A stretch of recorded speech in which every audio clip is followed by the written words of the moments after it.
Eh bien, je suis content d'être sur Discord parce que Jean Bodin, dans les 6 livres de la République, nous dit que le bon gouvernement fait accord de discorde. C'est-à-dire que il, dans ce qui paraît une opposition à un certain niveau, quand il y a quelque chose qui ne va pas, il y a une discordance, à un niveau plus élevé, on peut créer un accord et ce que les philosophes ont appelé la concordance des opposés, la coïncidence des opposés, qui est de réunir en vue d'un projet des gens qui au départ étaient en désaccord sur tel ou tel point devient quelque chose d'essentiel.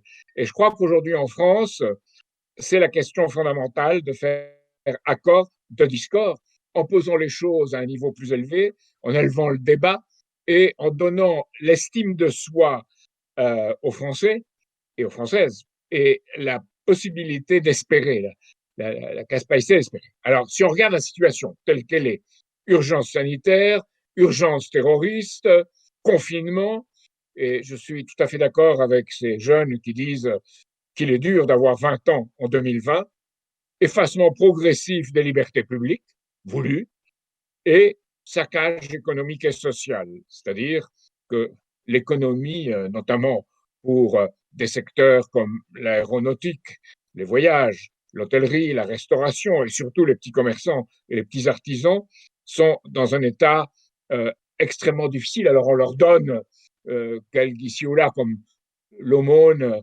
à la fin de la messe dans le temps, on leur donne un peu d'argent, mais pas assez pour survivre. Et de toute façon, c'est extrêmement choquant de devoir survivre grâce à une aide de l'État. C'est comme pour les agriculteurs. Alors nous payons dans tous ces cas l'incapacité et la négligence criminelle de plusieurs gouvernements précédents, ce qui n'excuse pas ceux d'Emmanuel Macron, bien entendu. Aujourd'hui, au mieux, on a des programmes qui s'emploient à, je dirais, à repriser le tissu social déchiré par la crise, mais sans s'en prendre à la cause de la crise. Et au pire, on a la soumission à une mondialisation financière destructrice du travail humain.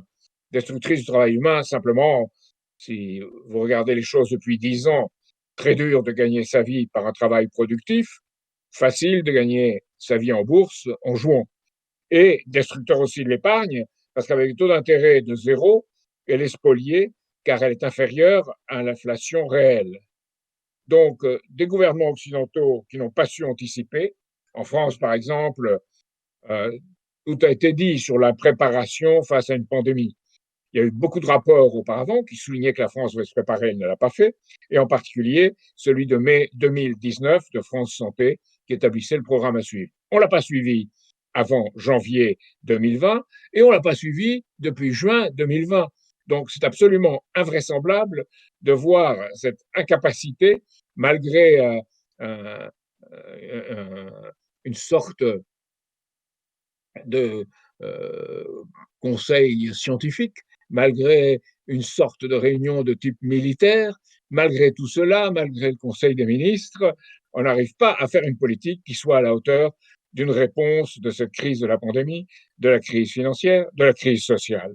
Donc, les gouvernements occidentaux en général, d'ailleurs, n'ont pas su anticiper et,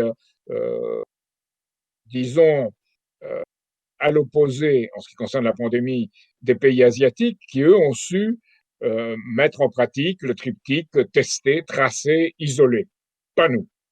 Et on a un système financier et monétaire international incapable d'engendrer de la croissance, qui est prédateur, et des systèmes sous domination médiatique et algorithmique. Dans les bourses, par exemple, sur les marchés financiers, c'est les marchés financiers sans marché. C'est-à-dire qu'on voit, si on examine de près les choses, que les algorithmes déterminent les hausses et les baisses et que tout ce système est fait pour permettre à ceux qui détiennent des actifs financiers ou des logements de gagner beaucoup d'argent. Il y a une véritable inflation de leurs avoirs et aux autres de se trouver bloqués dans leur volonté de se développer ou alors écrasés et mis la tête sous l'eau. Donc, euh, on a dans ces conditions une France divisée, des élites urbaines qui sont en état de sécession par rapport au reste du pays, comme il a été dit, des banlieues dans lesquelles règne, disons, la loi de revenus illégaux, et en France, des assignés à résidence, des gens dans la France rurale ou intérieure, qui ne peuvent pas aller chercher du travail là où il y en a, parce qu'ils n'ont pas les moyens de suivre. Donc, dans ce système, nous avons 4 vices dominants. Il y a un vice financier, c'est le vice, disons, d'un système qui favorise les gains en actifs financiers et pas dans l'économie physique productive réelle. Un vice malthusien, dans ce cas, on ne peut pas permettre une croissance de la population puisqu'on n'a pas les moyens, on n'a pas la capacité d'accueil. Donc on pratique un malthusianisme, on le voit, disons, s'insinuer dans toutes les sensibilités politiques, ce qui est extrêmement dangereux, et, disons, crée des frustrations, du racisme, des rejets. Un vice géopolitique, c'est on utilise des notions de territoire et d'occupation de territoire et de force en jouant comme si les uns gagnaient au détriment des autres, comme si c'était le gagnant qui devait rappeler, les gagnants qui devaient rafler toute la mise. Et ensuite, il y a un vice bureaucratique qui est ceux qui s'inclinent devant cela, et c'est en France cette oligarchie privée-publique des portes tournantes qui, elle, tire avantage du service qu'elle rend à ce système. Donc, par rapport à cela, et je voudrais conclure cette brève introduction sur ça, nous avons mis l'accent sur ce qui nous paraît fondamental pour sortir de ce système qui est détruit et même s'autodétruit, y compris jusqu'à ses propres élites progressivement, pas dans un premier temps, mais ensuite. Alors, comment en sortir? En faisant ce pourquoi nous nous battons depuis très longtemps, et notamment nous sommes battus pour cela en 2012-2013, la fameuse séparation bancaire.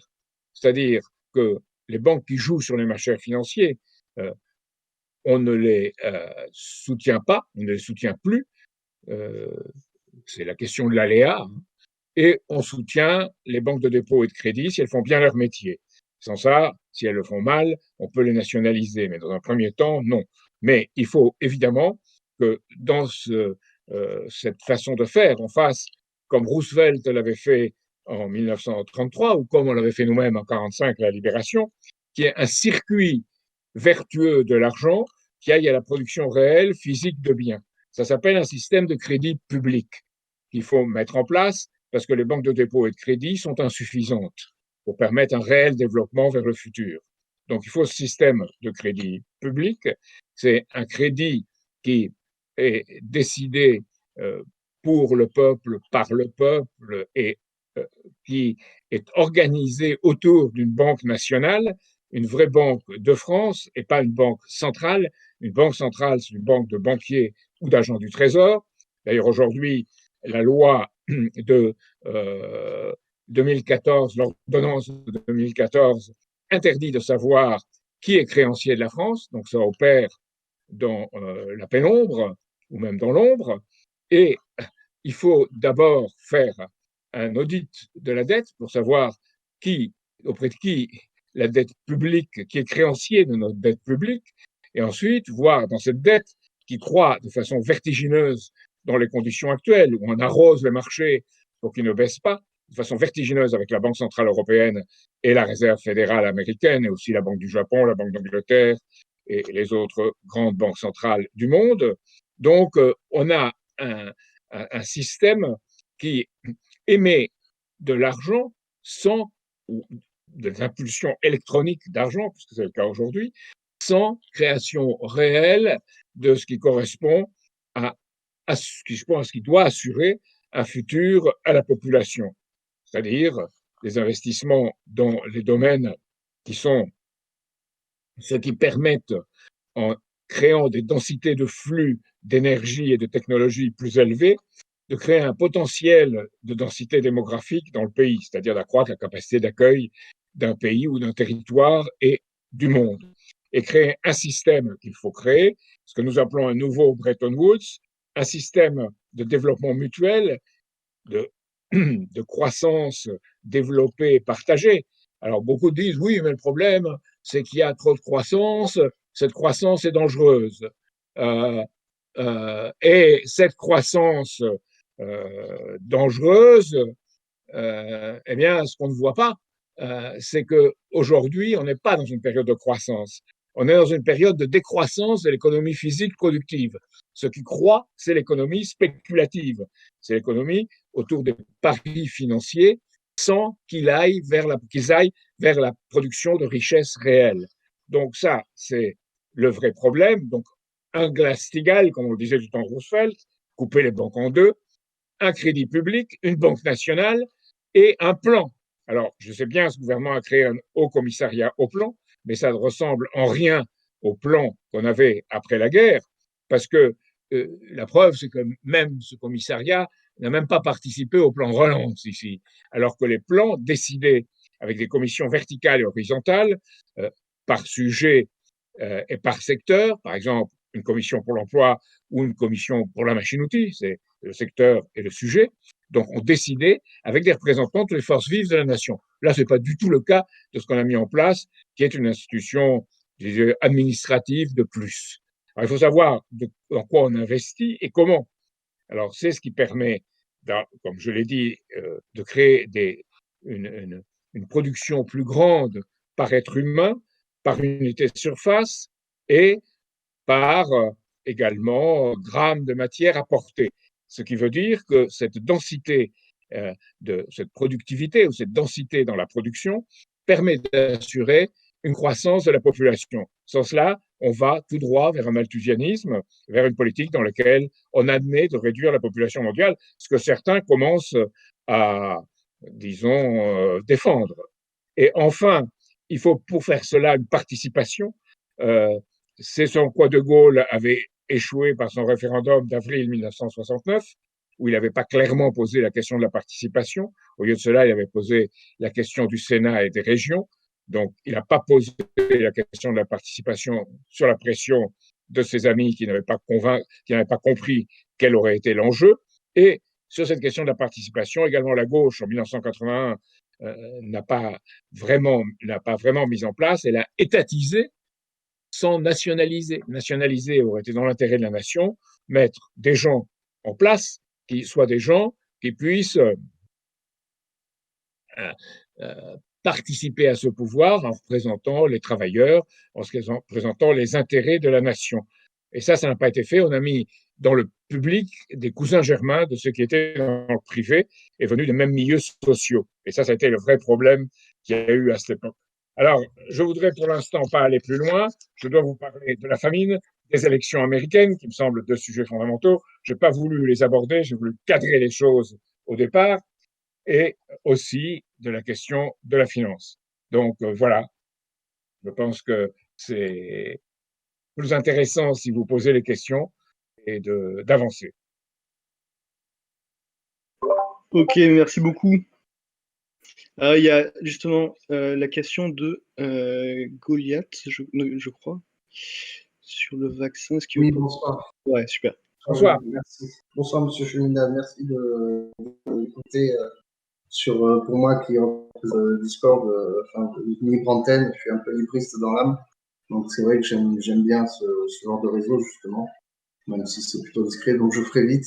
Ma question, elle sort un peu du contexte. En ce moment, nous sommes tous confinés et ça parle plus du présent que de l'avenir. C'est plus une question qui se rapporte à la Covid. Donc, selon vous, quand est-ce que le vaccin sera accessible en France? Parce que c'est une inquiétude. Voilà, j'ai de la famille et tout. J'ai une personne âgée dans mon entourage qui est pas malade, mais qui est souffrante et c'est vrai que voilà, ça s'éloigne un peu du sujet, mais selon vous, quand est-ce que nous aurons un vaccin en France éventuellement? Alors, c'est une question fondamentale. Je ne peux pas y répondre en tant que scientifique. Ce que je peux vous dire, en tout cas, c'est qu'actuellement, aucun des vaccins n'est prêt. Il y a beaucoup de candidats, il y a beaucoup d'argent avancé, mais les lobbies pharmaceutiques jouent un rôle, disons, actif pour obtenir des moyens, plus que pour guérir les gens ou de parvenir à les vacciner. Alors, la grande question qu'on a évoquée, c'est le vaccin de Pfizer.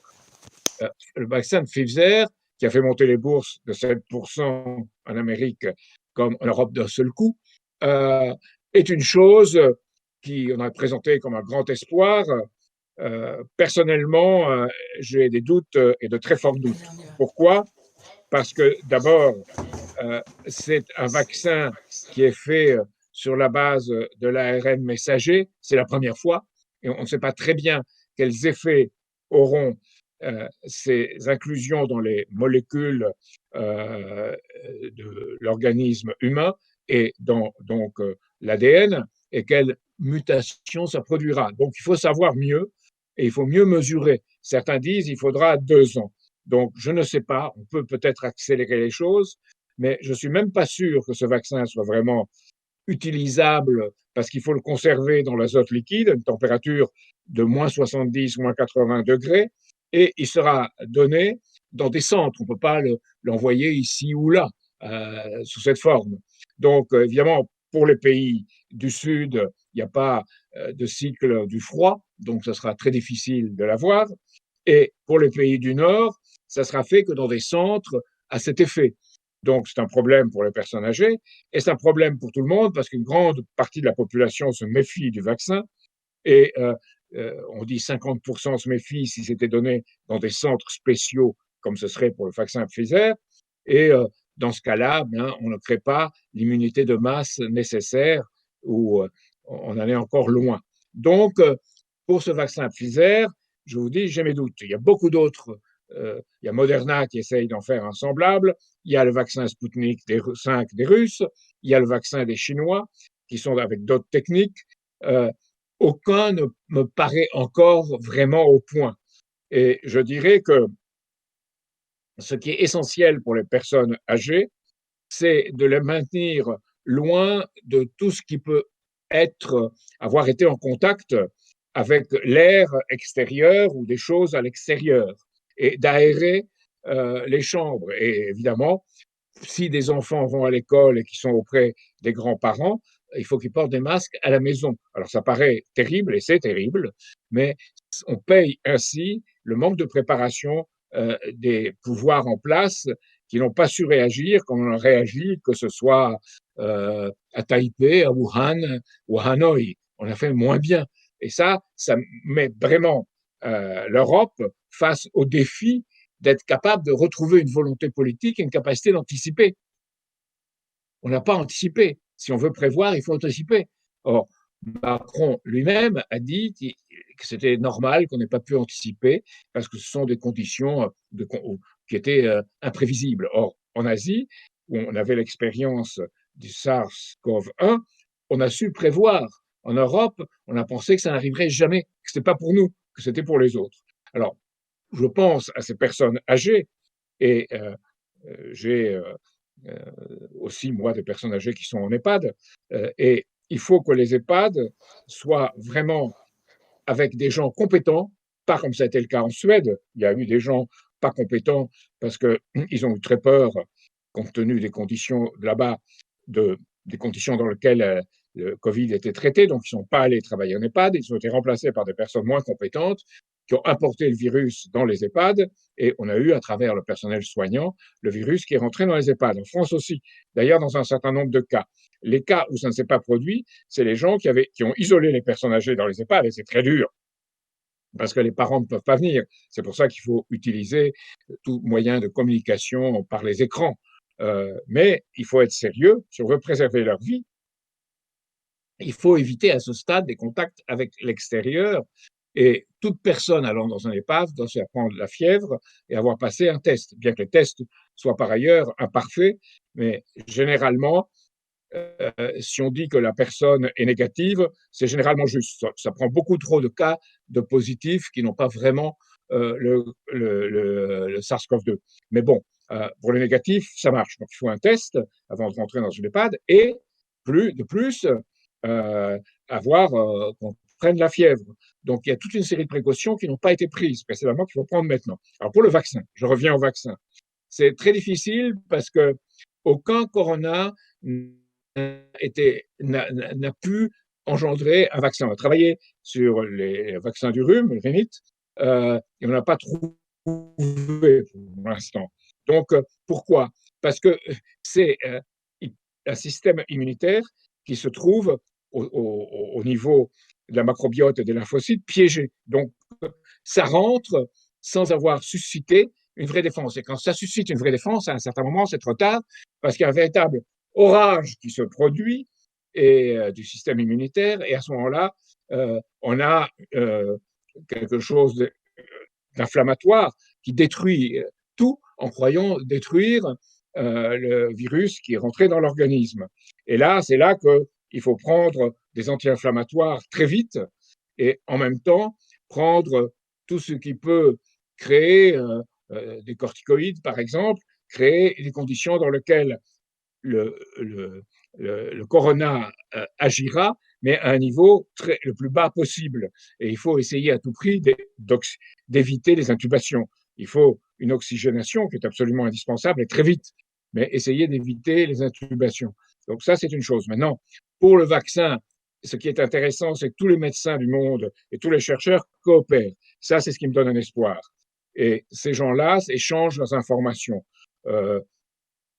Plus que d'habitude, pas parfaitement, mais plus que d'habitude.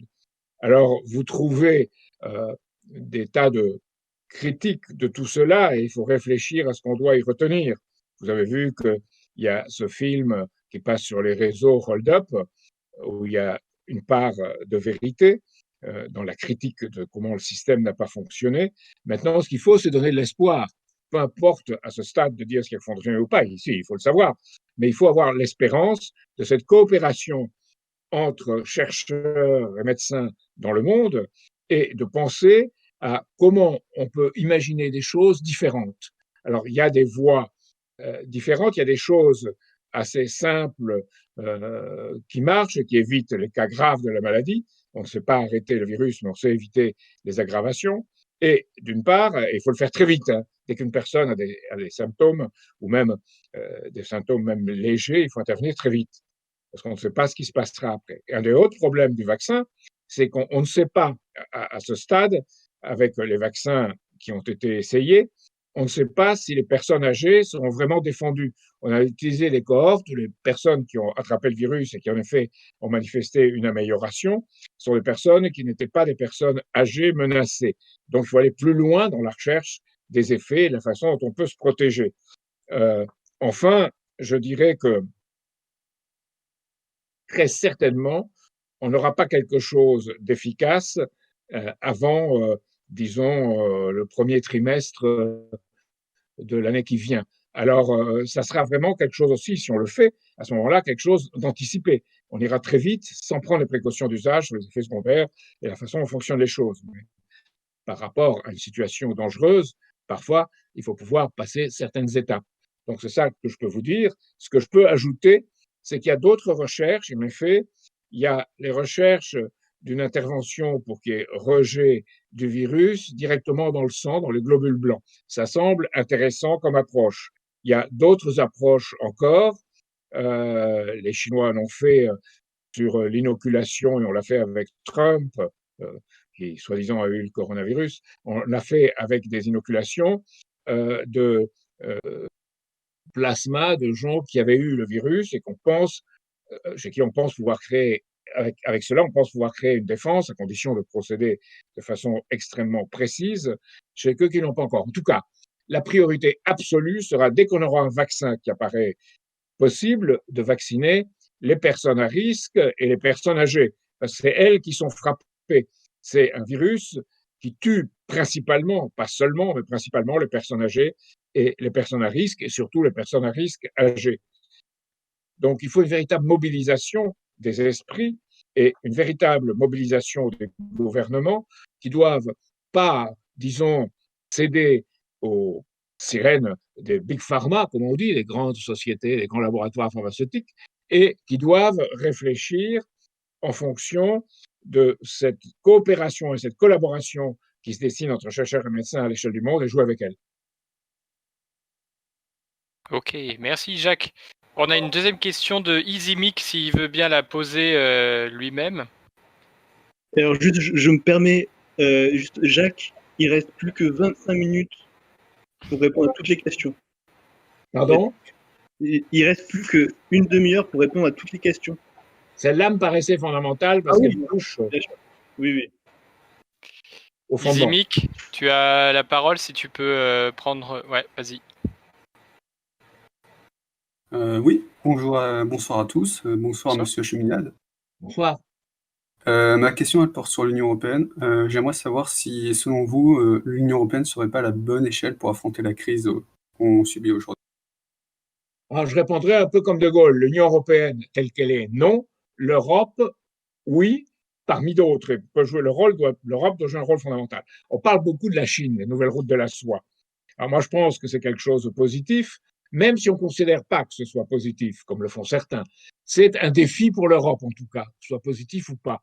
Moi, je pense que c'est positif. Et ce défi pour l'Europe, c'est qu'on retrouve une volonté politique en Europe et qu'on retrouve les moyens qu'elle se développe. Et je ne crois pas qu'elle puisse faire avec une bureaucratie qui est celle de Bruxelles, et en même temps, comme on dirait l'autre, avec un euro qui est un peu la béquille du système financier et monétaire international tel qu'il est. Donc, il faut réfléchir à autre chose. Ça ne peut pas être fait en 24 heures avec un Frexit, comme on dirait. On dirait Europe, Frexit. Ça peut être décidé qu'avec un programme et un projet. Et ce programme et ce projet doivent toucher aux causes. Alors, nous pensons que l'Europe peut jouer ce rôle-là, ou les pays européens peuvent jouer ce rôle-là, à condition que la France en particulier, qui a sans doute une tradition qui lui permet de penser haut et loin dans les périodes de crise. Qu'on soit inspirateur, catalyseur, la toute petite chose qui fait réussir une réaction chimique, inspirateur, catalyseur, mobilisateur. On ne l'est pas actuellement. Et on est dans une espèce d'état, certains l'appellent d'assénie, qui ont le goût des mots un peu rares, d'autres l'appellent de pessimisme, dans un confort pessimiste. On est en même temps dans un état où on espère des choses qui sont difficiles à réaliser. Je pense que la manière de procéder, c'est de dire l'Europe doit se ressaisir, ça doit être une Europe entre nations autour de projets, et ce projet doit être des projets de développement et de croissance qui ne peuvent avoir lieu, qui ne peuvent être mis en place que dans un nouvel ordre économique et monétaire international. C'est ce qu'on appelle le nouveau Bretton Woods. Je ne crois pas que l'Europe actuelle, l'Union européenne en tout cas, soit capable de se hausser à ce niveau. Je crois que beaucoup de nos pays d'Europe sont porteurs de cette capacité, et c'est à vous et c'est à nous, ensemble, de exciter vers cette capacité, de se mobiliser vers cette capacité. Nous faisons actuellement une campagne avec... Pardon? On fait actuellement une campagne pour qu'il y ait, qu'on voit ce qui se passe, qu'on voit quels sont nos créanciers. Aujourd'hui, l'ordonnance de 2014 interdit de le savoir. Quels sont nos créanciers? Faire un audit, le savoir, et à partir de là, voir comment on peut traiter cette question de la dette. Car si on ne décide pas d'annuler ou de faire un moratoire sur une partie de cette dette, on ne pourra rien faire. C'est une dette écrasante. Et dans l'histoire, on l'a toujours fait. Et je crois que si on pense dans ce sens-là, s'il y avait une Europe qui pensait comme on pensait, je dirais, par exemple, aux origines du judaïsme, où tous les 7 ans, on regardait les dettes financières, et tous les 50 ans, la question du cadastre et de la terre. Donc, il faut repenser à cette notion qu'on trouve dans le christianisme aussi, de destination universelle des biens, ou qu'on trouve plus à gauche dans le salut commun, et repenser le monde par rapport à cela. Et si l'Europe est capable de se hausser à ce niveau, si les pays de l'Union européenne sont capables de se hausser à ce niveau et de se débarrasser de ce que l'Europe fait actuellement, parce qu'il y a eu la grande réunion sur la finance verte qui vient d'avoir lieu en Angleterre avec Christine Lagarde, Mark Carney, qui était l'ancien gouverneur de la Banque d'Angleterre et qui est maintenant chargé par le G20 de réfléchir à cette question, Michael Bloomberg, tous ces gens-là qui sont des financiers qui veulent exploiter les conditions dans lesquelles se produit cette pandémie pour proposer une finance verte dans laquelle ils gagneront probablement beaucoup parce qu'ils auront parié sur elle, mais on ne créera pas ce qui est nécessaire pour accroître la capacité d'accueil et de développement du monde.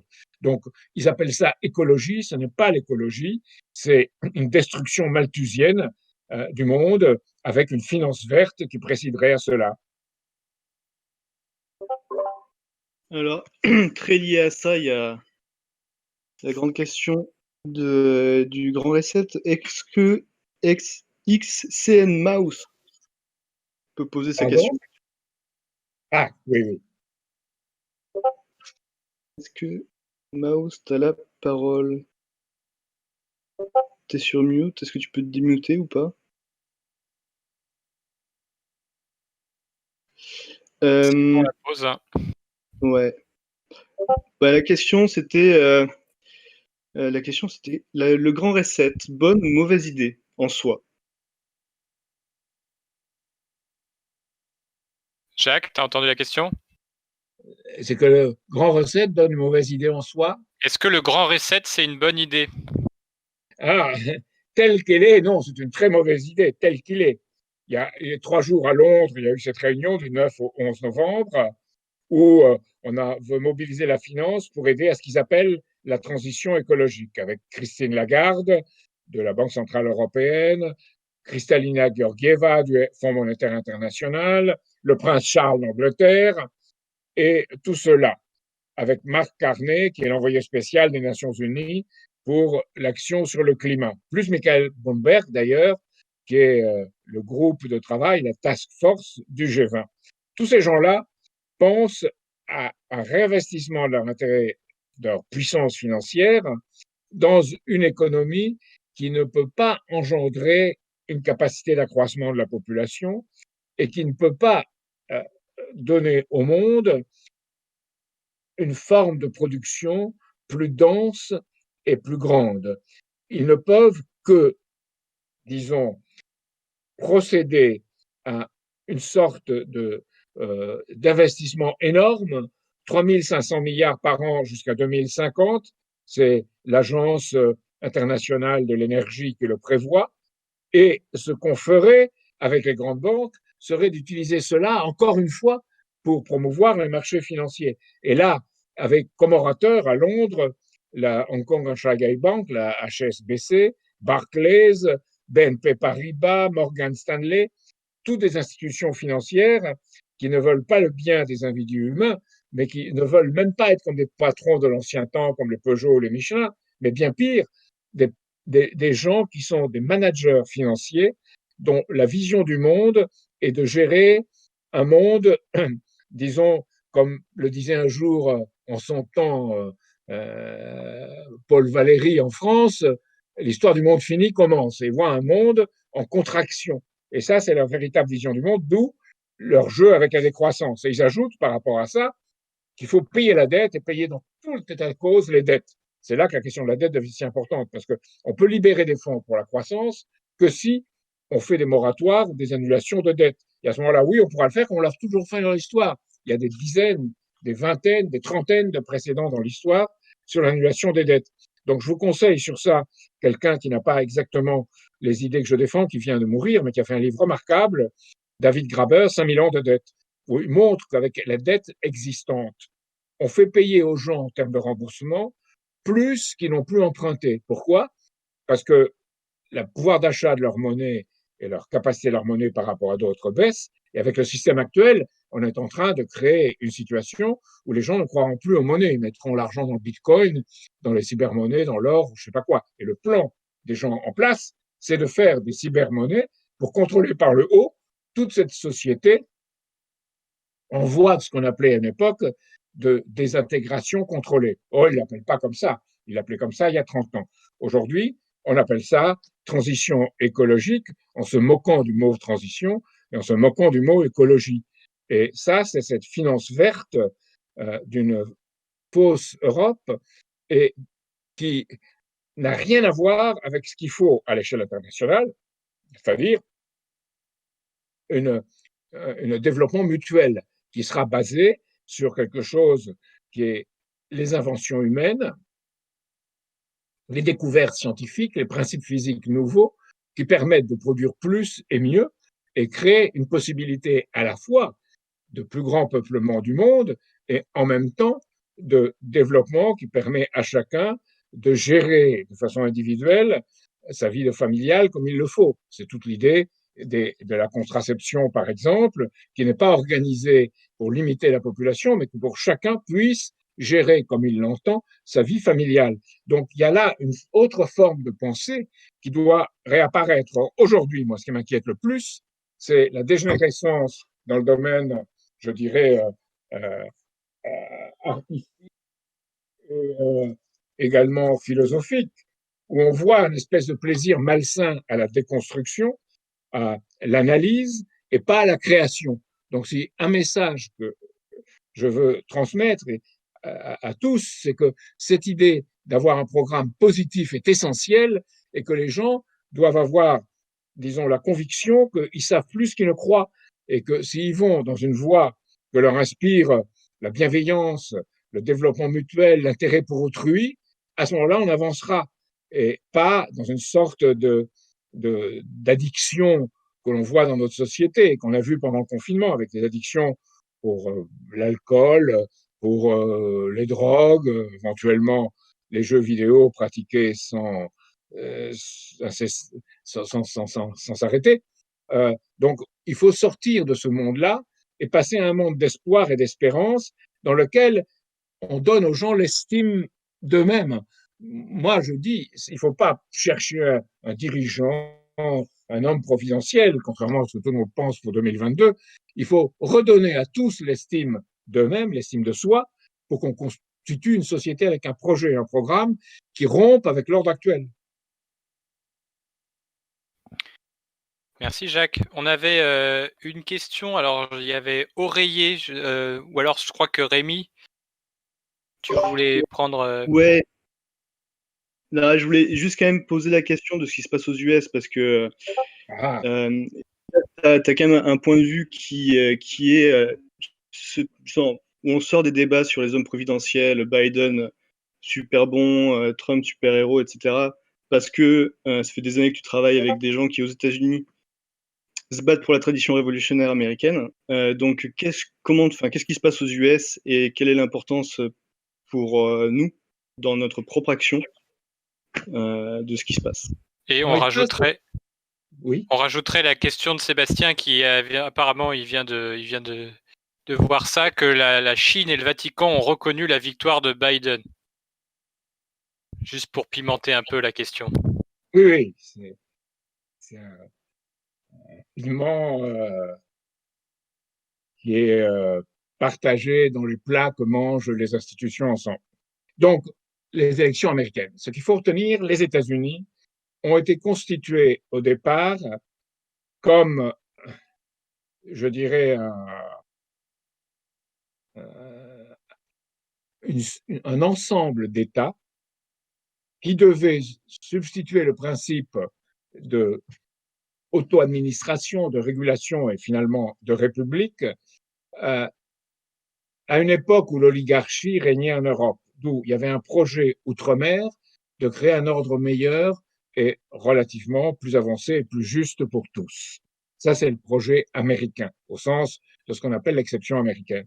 Aujourd'hui, cela a été sous l'influence de l'oligarchie financière européenne, et en particulier de l'oligarchie britannique, est devenu un système anglo-américain, c'est-à-dire un système très différent, où on a introduit les éléments financiers par Wall Street et l'alliance entre Wall Street et la City, les éléments financiers du système de l'Empire britannique. Il ne faut pas confondre avec les Anglais ou le peuple anglais. C'est une conception d'empire, de domination impériale. Et on a introduit cela aux États-Unis en contradiction avec le principe fondateur de l'histoire américaine.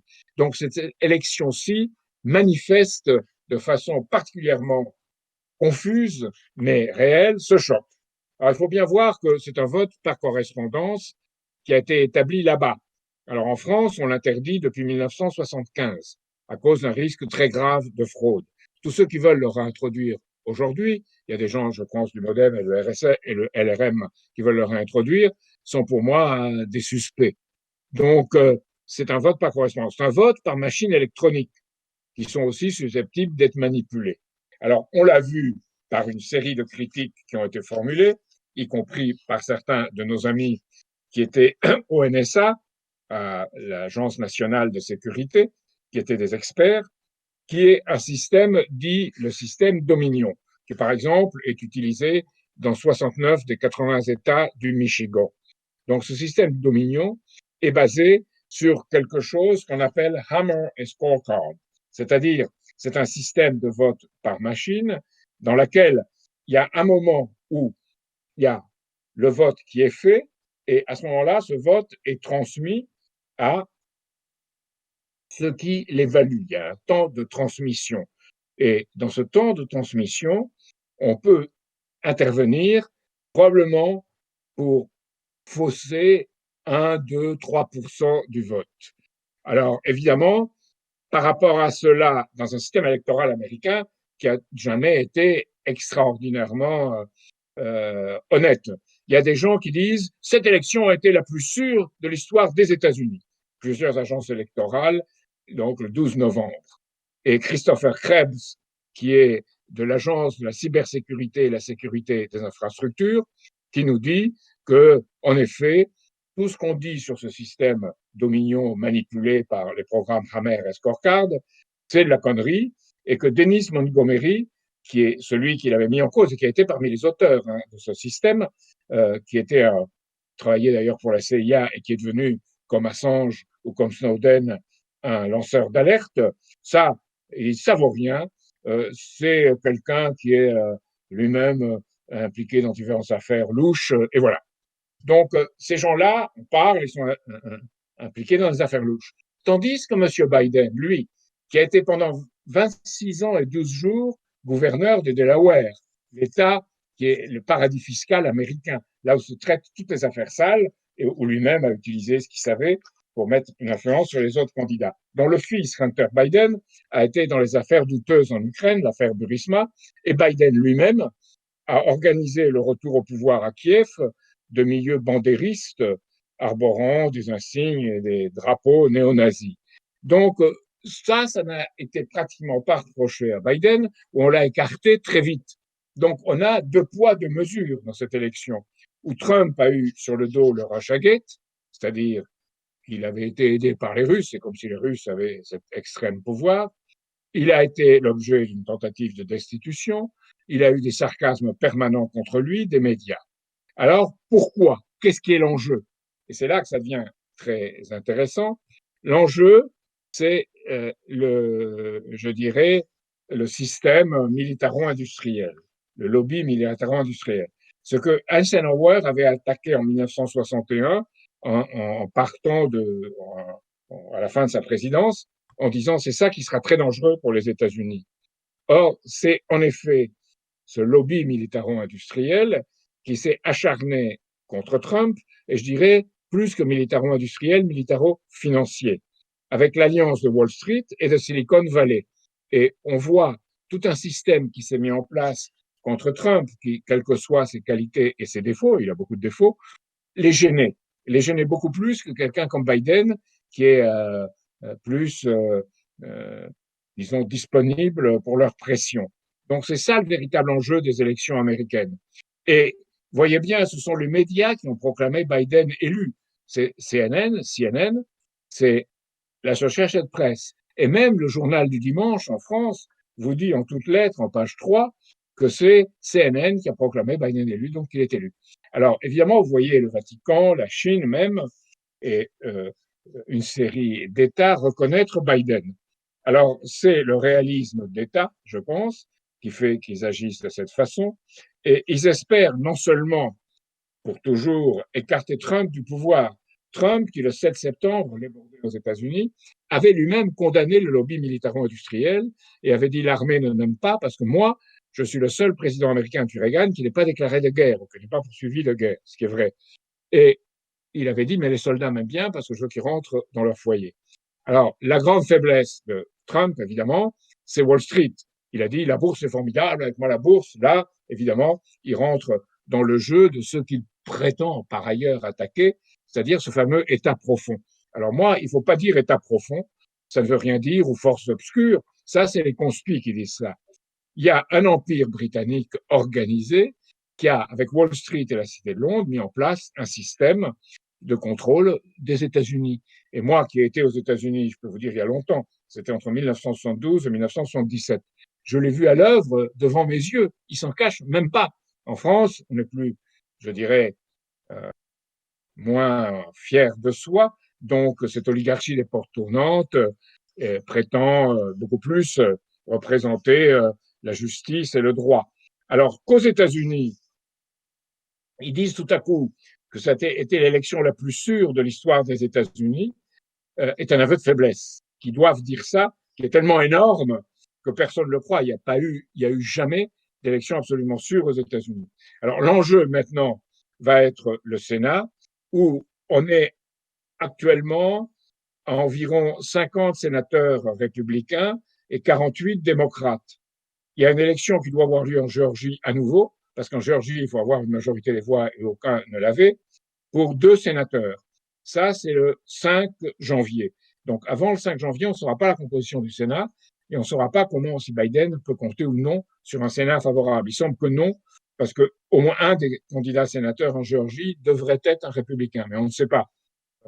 Toutes les manipulations sont encore possibles.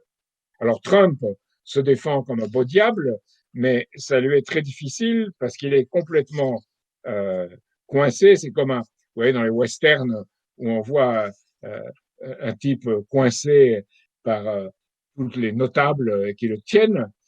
C'est un peu l'image qu'on peut avoir. Et Trump n'est pas lui-même quelqu'un qui a très clairement pris parti pour une politique qui soit totalement différente.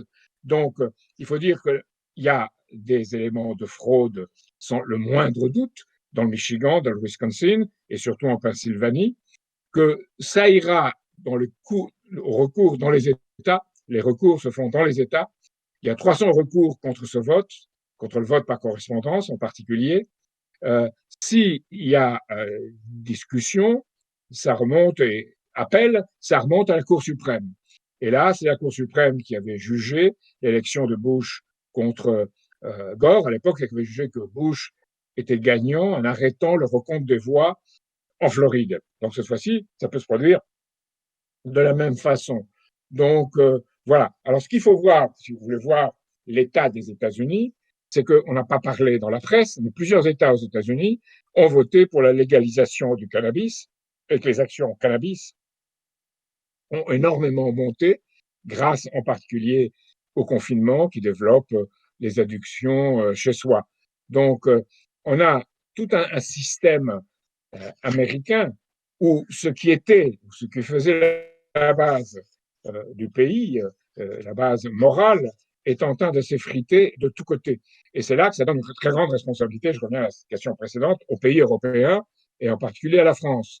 Donc, il s'agit pour vous de faire en sorte que cette responsabilité soit relevée et que vous n'acceptiez pas, comme Castex vient de le dire, ce n'est pas le moment de desserrer la bride. Et sur ça, c'est un des rares points sur lequel, ou peut-être l'unique sur lequel je serais d'accord avec Éric Zemmour, quand il dit il considère les Français comme des chevaux, parce que le vocabulaire révèle toujours qui on est. C'est comme Biden, quand il a dit, c'est un lapsus, hein, quand il a dit qu'Obama et lui avaient organisé la plus grande fraude qui ait jamais eu lieu dans l'histoire américaine. Il a fait ce lapsus, on l'a pu voir sur les médias, ce n'est qu'un lapsus, mais tout lapsus a une part révélatrice.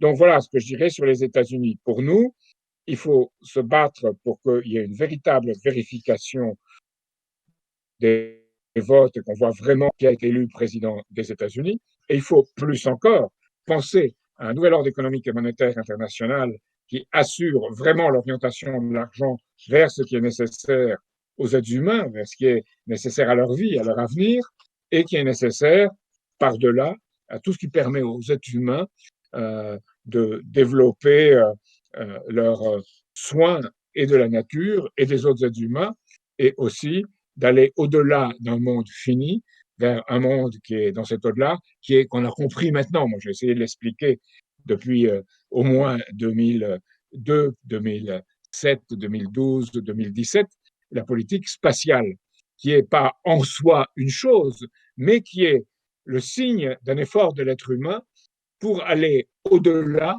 du connu, et c'est dans cet au-delà du connu qu'il doit être créateur, sans ça, il ne réussit pas. Donc voilà, c'est pour vous dire le contexte de ces élections américaines qui dépasse de loin ce que pense ou la Chine ou le Vatican. Ce qui est en jeu, c'est qui contrôle les États-Unis. Est-ce qu'un complexe militaro-financier et un système d'empire britannique, ou est-ce autre chose qui, par-delà la présidence de Trump, notre combat, le combat de nos amis aux États-Unis représente? dans une situation où, si les États-Unis veulent manifester qu'ils y sont, ils sont conformes à leur destin, ils doivent aider le monde à ne pas mourir de faim. Le programme alimentaire mondial de l'ONU a annoncé le risque immédiat de voir 30 millions de personnes mourir de faim, 30 millions de personnes supplémentaires au cours des prochains mois, et 260 millions peut-être l'année prochaine. Et en tout cas, comme l'a dit le président du programme alimentaire mondial, il a dit, voilà, il y a 700 millions de personnes, presque 9% de la population mondiale, qui sont touchées par la faim, et avec le SARS-CoV-2, on peut penser qu'un peu plus de 100 millions de personnes vont plonger très rapidement dans la faim avant la fin de l'année. Donc, ce qu'a dit Thomas Fury, porte-parole du Programme alimentaire mondial à Genève, il a dit je crains qu'une pandémie de la faim ne s'additionne à celle du Covid-19. Donc, le signe que l'on peut donner qu'on veut un État juste, c'est d'aider les gens à ne pas mourir de faim et à faire un développement mutuel dans le monde qui est la seule base possible de la paix. On peut faire la stabilité par des accords entre pays, mais si on ne développe pas tout le monde, on n'a jamais la paix. Ok, merci Jacques. On va prendre la question de Oreiller, s'il est réveillé. Oreiller, tu as la parole.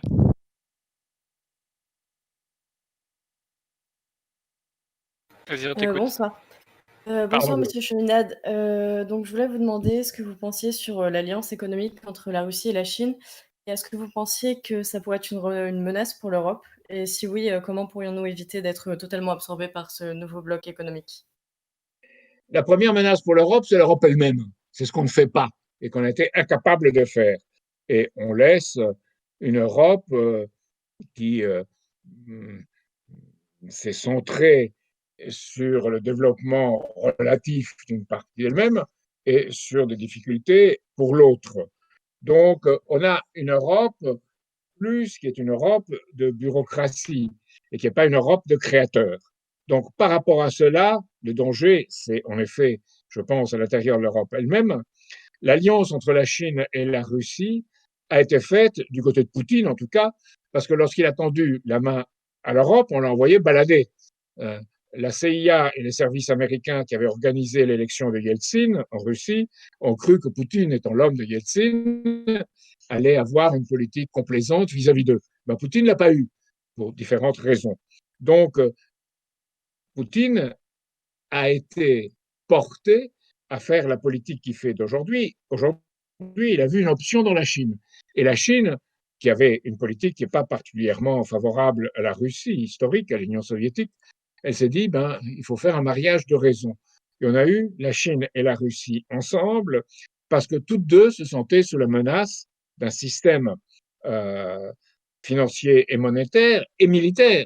Si vous regardez la carte du monde, vous voyez que au moment de la chute du mur de Berlin, on avait promis à Gorbatchev, et je le tiens des gens qui ont négocié avec lui, y compris Roland Dumas, qui était notre ministre des Affaires étrangères, on a dit on va mettre des armements et le nucléaire jusqu'en Allemagne de l'Est, en Allemagne réunifiée, mais pas ailleurs. Voilà qu'on se développe en Roumanie, voilà qu'on se développe en Pologne et dans les pays baltes. Les Russes y voient une menace. Et je les comprends. C'est comme si les Russes développaient des bases à Cuba. On a vu ce qui se passait en 1962, ou quelque part, je dirais, aller au Honduras ou en Amérique centrale. Je dirais pas au Mexique. Donc, autour des États-Unis. Donc, évidemment, on comprend les Russes de ce point de vue stratégique. Le danger, c'est la géopolitique. C'est-à-dire qu'on voit ça comme une géopolitique dans laquelle c'est les uns contre les autres et dans laquelle on voit la Russie et la Chine comme des rivaux systémiques, comme l'a dit la Commission européenne. À mon avis, il y a place pour un développement et une entente, à condition que ce ne soit pas sur la base de la faiblesse, et ce n'est pas de considérer que tout Russe et tout Chinois est bon par définition ou mauvais par définition. Comme disait le général de Gaulle, il faut voir l'intérêt des États. Et notre intérêt en tant qu'État, c'est, par rapport à ce système, je dirais, anglo-américain, de trouver les moyens d'organiser quelque chose qui ne soit ni contre les États-Unis, ni contre le Royaume-Uni ou le peuple anglais, mais qui soit quelque chose où on utilise un peu un instrument de pression, que que sont la Russie et la Chine, pour à la fois contrecarrer cette puissance anglo-américaine, mais surtout pour créer un exemple que nous devons avoir comme politique de développement mutuel, de développement entre tous ces pays-là. Car si les États-Unis, la Chine et la Russie, plus sans doute l'Inde, ne s'entendent pas, il n'y a pas d'avenir au monde. Alors, le président Poutine a présenté un projet de réunion des pays membres du Conseil de sécurité, c'est-à-dire les États-Unis, la Chine, la Russie, plus la France et le Royaume-Uni. C'est une situation extraordinaire. On doit sauter sur cette occasion pour jouer un rôle. On ne l'a pas fait, on ne le fait pas. On ne voit pas cette occasion en disant qu'il faut élargir. Ce qu'a dit Poutine, c'est pour la stabilité militaire, parce qu'il y a un danger de guerre qu'on ne voit pas. La presse n'en parle pas, mais il y a des avions actuellement qui se croisent dans le ciel, qui se défient. Heureusement, on a de bons pilotes et des pilotes sages et bien formés, mais on voit qu'au pire moment de la guerre froide, des affrontements se produire dans les airs, dans l'espace. Plus des gens comme un Erdogan qui, lorsqu'il a des idées, disons, à la fois annexionnistes et des visées de rétablir un empire ottoman, c'est difficile à contrôler par les autres, puisque les autres ont joué eux-mêmes un jeu de rapport de force et de rapport militaire. Je prends un exemple. Laurent Fabius, l'actuel président du Conseil constitutionnel, a déclaré ouvertement en Syrie que les forces de Al-Nosra, les djihadistes, faisaient bien notre boulot. Eh bien, une déclaration comme ça, elle est criminelle, et je le dis brutalement. Donc, par rapport à cela, ce genre d'attitude, de jouer les uns pour les autres, nous, si nous sommes des démocraties et des républiques, nous ne devons pas le faire, et nous devons donner l'exemple. Et c'est là que le défi est pour nous, de donner cet exemple, et que je voudrais que tout le travail qu'on peut effectuer en France porte vers cette exemplarité européenne et surtout française qui a été perdue. Donc on doit être français, à la fois patriote et défendre notre pays, notre nation, son histoire, ce qu'elle a accompli, et en même temps citoyen du monde, parce que la France n'a jamais été elle-même que lorsqu'elle a joué un rôle important dans le monde pour la paix et le développement. J'en profite juste, il y avait une question sur le Haut-Karabakh, rapidement, la situation au Haut-Karabakh. Alors le Haut-Karabakh, actuellement, court terme, c'est une provocation d'Erdogan qui a donné des drones fabriqués d'ailleurs par son gendre, de très grande qualité d'ailleurs. Donc c'est l'histoire de famille, comme aujourd'hui dans trop de cas dans le monde. Et ces drones ont été utilisés par les Azéris, les Azerbaïdjanais, et ils ont été utilisés avec l'aide aussi israélienne. Donc, tout le monde s'est ligué vis-à-vis d'une Arménie affaiblie. Il y a des intérêts pétroliers très importants en Azerbaïdjan que les uns et les autres ont voulu favoriser pour se les assurer. Plus Erdogan, l'union de tous les Azéris. Alors, le Karabakh avait été gagné par l'Arménie, le Haut-Karabakh, mais une partie était peuplée par des Azéris. Ce qui se passe maintenant, c'est que c'est Poutine qui a arrêté les frais, il faut lui reconnaître cela. Il a envoyé des troupes en Arménie et au Haut-Karabakh surtout, et il y a la région où il y avait avant une population azérie, et en partie encore aujourd'hui, qui a été reprise par l'Azerbaïdjan, et il y a la partie où il y a l'armée russe, qui est la partie où il y a des Arméniens. Donc on peut penser qu'il y a une solution sur place, avec une partie où il y a des Azéris qui reviendraient à l'Azerbaïdjan, et une partie où il y a des Arméniens qui reviendraient à l'Arménie. C'est la solution de la sagesse. Ceci dit, personne n'est sage dans cette région. Alors, comment en sortir? Ça a failli dégénérer dans une guerre générale dans la région, et où l'Iran avait massé des troupes à la frontière. Hein. Donc, et où, en Arménie, il y avait la fureur de la population parce que le gouvernement irresponsable a dit la guerre est gagnée, la guerre est gagnée, la guerre est gagnée, alors qu'ils étaient en train d'avoir les troupes d'Azerbaïdjan sur le dos avec leurs drones. Donc, ils auraient dû dénoncer l'Empire ottoman, une nouvelle manière des frères musulmans d'Erdogan, ils auraient dû dénoncer les intérêts pétroliers et pas se livrer à une espèce de surenchère. Bref, aujourd'hui, si Poutine n'était pas intervenu, je pense que le conflit aurait dû prendre une extension régionale, voire dégénérer en un conflit encore plus étendu. Merci Jacques. On va faire un super grand écart, mais après, peut-être tu pourras y trouver un lien. Donc, on avait une question de William et bah d'accord. Alors attends, je la retrouve. William, c'était sur les outils numériques comme Oui. Discord. Voilà, Monsieur Cheminade pense-t-il que Discord, comme les outils numériques, par exemple les réseaux sociaux, ne sont que des produits du spectacle, comme l'entend le philosophe Guy Debord? Cordialement, merci pour la conférence. Je pense que tout élément peut être retourné contre lui à part des gens déterminés. Oui, c'est une société du spectacle, oui, elle est organisée comme telle, mais Internet, aussi bien que Discord, aussi bien que toute une série de réseaux sociaux, peuvent être repris par des gens, pourvu qu'il ait la passion juste et la tête froide, peut être repris dans leur propre dessin. Et je crois que ce que vous faites et ce que nous tentons de faire va exactement dans ce sens, pour essayer de réunir des gens, alors de ce que, encore une fois, on peut appeler la coïncidence des opposés, c'est-à-dire des gens qui veulent résoudre à un niveau plus élevé ce qui est à un niveau plus bas ne peut pas être résolu. Et pour ça, comme disait Einstein, il faut penser qu'on ne peut jamais résoudre un problème dans les termes où il a été posé. Il faut passer à des termes supérieurs. Et ça, en France, dans une conception un peu trop cartésienne, formelle, on a tendu à avoir perdu ce sens de l'intuition créatrice. Et si vous voyez parler Macron ou Colère, ou des gens de LR, de LREM, ou du Parti socialiste, ou d'autres encore, vous avez l'impression de voir exactement parler comme on récite une mantra ou un catéchisme. C'est de là qu'il faut sortir et être créateur et redonner cet esprit créateur. Et je pense que c'est par rapport à ce que nous faisons là, à ce que vous faites là, qu'on peut recréer cela et redonner aux jeunes en particulier cette confiance en eux-mêmes et en leurs idées et en des idées pour qu'ils puissent penser que, à sa façon, chacun peut contribuer à un changement nécessaire dans le monde. Ce qui rejoint la question donc de d'accord, qui demande si les métiers du jeu vidéo, c'est une bonne idée ou pas. Alors, je dirais que c'est la même chose.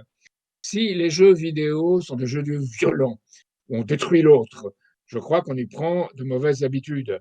Ou comme Fortnite ou d'autres, où on crée un couple frustration-addiction, c'est pas bon.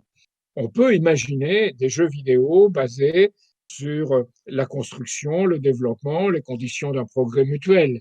Alors, et le faire de manière intéressante, en ne cachant pas les oppositions, en montrant qu'on peut réussir, en montrant comment on peut faire des découvertes. Je sais pas, moi je verrais un jeu vidéo sur Marie Curie et Einstein contre au début du siècle, contre les autres membres des institutions scientifiques qui voulaient les empêcher d'être créateurs. Donc cette idée de création peut être objet dans les jeux vidéo de débat et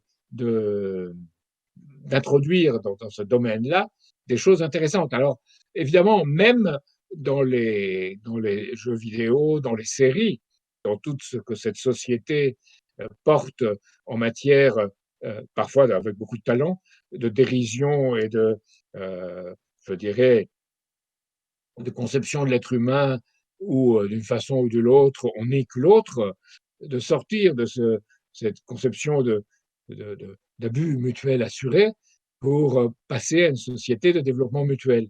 Et de là, c'est là qu'on peut imaginer des choses. C'est moins facile que d'imaginer comment on se détruit l'un l'autre, mais comment on peut construire quelque chose et donner ça en modèle. Je crois que là, il y a un défi énorme pour des jeunes qui sauront le faire 1000 fois mieux que moi, un défi énorme pour produire quelque chose qui va enthousiasmer et développer. Je sais que certains, parmi les Gilets jaunes plus jeunes, y avaient pensé. Je pense qu'on doit y réfléchir et c'est un domaine dans lequel on peut faire des choses extrêmement intéressantes. Merci beaucoup, Jacques. Donc, simplement, là, avant qu'on déclare cette conférence terminée, qu'on puisse passer dans des salons, Jacques, on va peut-être pas forcément prendre toute la soirée, mais nous, les uns et les autres pourront aller discuter de tout ça dans les salons qui sont en dessous. Mais on te donnera juste un mot de fin. Avant ça, je voulais juste rappeler qu'on essaie donc de constituer un lobby citoyen contre le lobby financier. C'est-à-dire que concrètement, il y a besoin de gens et d'argent. Mais il y a besoin absolument de gens qui s'activent pour mettre les projecteurs sur cette oligarchie qui craint absolument la lumière, et surtout quand il y a du public. Donc ça, c'est notre boulot politique, de s'organiser à ce que cette oligarchie financière ne survive pas encore très longtemps et que nous, on puisse avoir le droit de vivre pleinement. Donc on va vous mettre les liens dans le chat. Il y a la vidéo qu'on a fait qui résume les différents modes d'action qu'on utilise, ce qu'on a pu faire dans les temps récents. Voilà, donc on vous invite grandement à se joindre à ça, et puis on discutera de tout ça après dans les salons. Si Jacques, tu veux peut-être conclure, enfin donner une idée de comment traverser ces intempéries politiques. Alors, je dirais, n'ayez pas peur et ayez confiance. Parce que vous avez un pouvoir qui est celui d'être jeune. Et comme disait un poète anglais au moment de la Révolution française, Wordsworth, quel temps heureux pour être jeune. Pourtant, il y avait des difficultés, c'était terrible, mais c'est dans ce temps que les choses peuvent changer. Si vous éveillez en vous-même la partie la plus créatrice et la plus inspiratrice qui soit. Alors pour cela, évidemment, je reviens à Jaurès, il faut être à la fois patriote et citoyen du monde et se rappeler que la patrie, un peu d'internationalisme en éloigne, beaucoup d'internationalisme en rapproche. Et je crois que dans notre histoire récente, je vois seulement De Gaulle et Mendès France et peut-être 2 ou 3 autres personnes qui aient compris ça dans l'histoire récente depuis 1945 en France. Et que malheureusement, dans le développement des 30 Glorieuses, on a eu en même temps les guerres coloniales. Donc il faut penser par-delà et au-dessus de cette époque qui a fait nos grands-parents et en partie dans mai 68 qui a tourné à la dérégulation et au refus de toute autorité. Il faut repenser où est la vraie autorité, l'autorité créatrice, l'autorité de ce qui est bien, de ce qui est beau, de ce qui est juste, et se battre pour cela. Alors, de ce point de vue, je veux citer, comme disait mon amie Helga Zepp-Larouche, qui est la présidente internationale de l'Institut Schiller, elle citait Schiller en disant « Il y a toujours des limites à la tyrannie ». Et nous avons des droits inaliénables de l'homme inscrits dans les étoiles. Et la bataille de tout être humain, c'est de refaire descendre ces droits sur Terre et d'en faire une matière active. C'est difficile, mais c'est le grand défi pour un être humain qui veut faire de sa vie quelque chose qui a un sens bien longtemps après sa mort. Voilà. Eh ben, c'est très très bien comme base de départ. Parce que donc, on réitérera la chose. Peut-être que Jacques Cheminade viendra se faufiler dans des soirées Discord discrètement sous un pseudo qui ne nous permettra pas de le reconnaître. Mais donc, en tout cas, on le réinvitera, de toute façon. Mais je peux vous dire, ça sera un pseudo féminin, parce que je pense qu'une des choses qu'on a gagnées, une des rares choses qu'on ait gagnées depuis 1945, c'est une amélioration de la condition des femmes. Et c'est un grand espoir pour moi qu'on essaye à tout prix de retourner en fomentant une guerre des hommes contre les femmes et des femmes contre les hommes. Mais on a une chance formidable là que ce quoi une femme était vouée, c'est-à-dire nourrir, nettoyer, soigner, devienne beaucoup, beaucoup plus nettoyer, nourrir et soigner toute la société dans laquelle on se trouve. Oui, sanitaire jusqu'au bout. Ben super. Ben, merci beaucoup en tout cas pour ce passage. Et puis, ben, on te souhaite une bonne soirée, une bonne bataille. Et puis, ben, tous ceux qui le souhaitent, donc plus en bas, il y a 4 salons vocaux, les salons textuels qui correspondent. Et donc, on peut continuer à discuter de tout ça et se mettre en action intelligente. Merci Jacques.